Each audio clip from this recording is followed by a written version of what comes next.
With the butter melted, it's time to bring our mixture to a boil.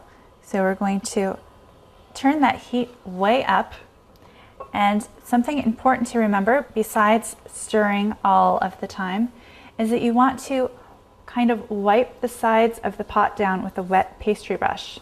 And this is going to ensure that they're not sticking and you're not going to have a sticky, gooey mess on the edge of the pot.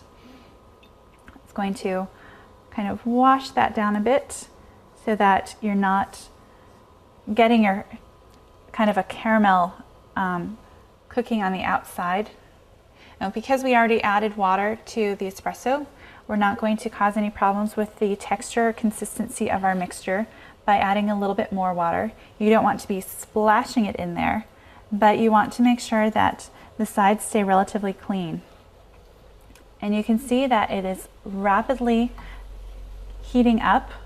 We're getting little bubbles, so we want to bring this to a nice full boil, and then we're going to clip our candy thermometer on. Actually, we can do that right now. You want to clip that thermometer on, and you want to make sure that the tip of it is in our mixture, but at the same time you don't want it to be touching the bottom of the pot because that will greatly affect the temperature reading that we're getting.